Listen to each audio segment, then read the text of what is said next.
Today on Music 301, we're going to talk about developing your own style as a player. That's probably the most difficult part of playing music, is actually coming up with your own sound, your own style, because everybody's influenced by everybody. And when you're learning in the beginning, you definitely, you're going to copy Hendrix tunes, you're going to copy whatever your favorite artist is, you're going to start playing like them. But how do you break out of being a clone of that player? Because there's already one of that guy. The world doesn't need another one. It's a nice tribute to somebody to play like him, but how do you come up with your own style?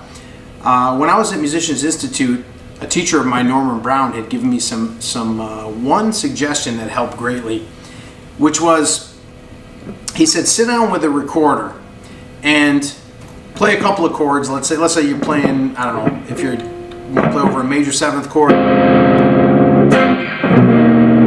kind of like a 2-chord progression.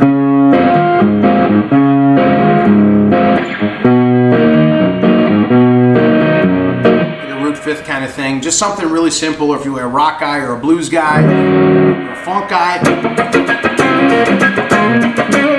Just kind of mess around with a progression and record it. Loop it or you want to use whatever, the looper pedal or whatever, make it easy. Play like 2-3 minutes of it. So let that play in the background, and then go back and improvise over the top of that pedal and listen to chord tones. Listen to what, if you're hanging on a particular note, if you're hanging on the sixth, see how the sixth sounds against the chord, the fifth, the fourth, the third. You're going to find out what notes are dissonant, which notes are consonant against that chord. And it's kind of cool because you start to realize, okay, the ninth sounds a certain way, the third has a particular sound to it. This note has a lot of resolution. It feels like it wants to resolve to the one or whatever. That's one way, that's one half, which is very inside. So you're learning the technicalities inside of playing. And remember, music theory is only to expand your vocabulary. So, in other words, it's like language, right? You learn, the more words you know, the more articulate you can speak, or the more ideas you have. Now you take that, when you're done with that, let's go to the opposite extreme.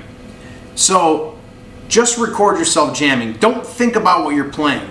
Be completely free on anything you're doing. Turn on your pedals. Go crazy. Does not have to be in tune. Does not have to, not in tune. Doesn't have to sound in key.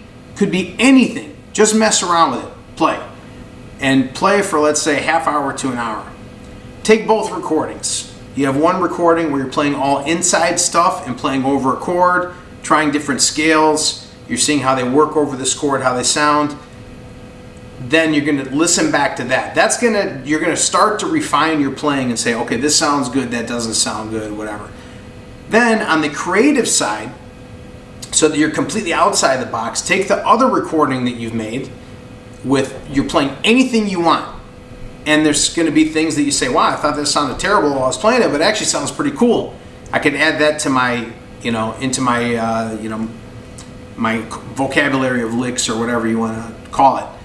Add it to my library, and you'll start to refine your playing. And it's a way of combining right brain and left brain together. So, you're taking a side that's very organized and a side that's very creative, and you're kind of putting them together that way.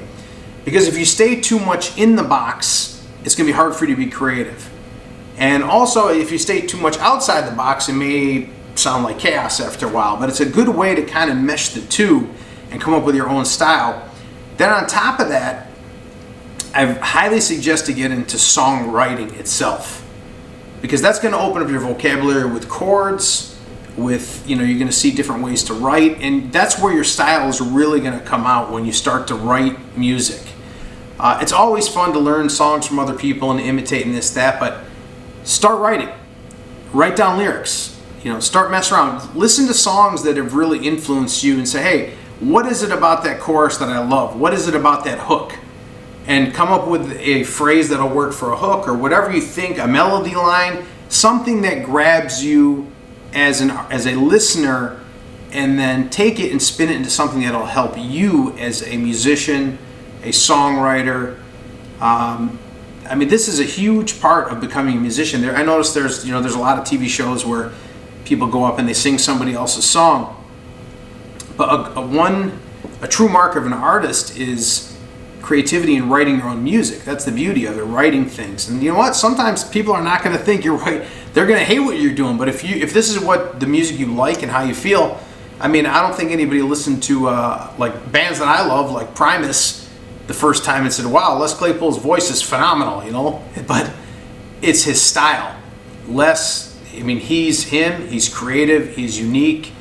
You know, guys like Geddy Lee from Rush, or all these bands that came out with something so different, is because they were willing to take a step outside the box and be their own person. So I know this. There's not a lot of playing in this video. It's more conceptual, but I think it's very, very important to try and, you know, be conscientious about developing your own style. And you will. You're going to be influenced by people in the beginning. You're going to imitate this guy and say, "Hey, I like this guy. I like that guitar player. I learned this song exactly. I learned that song."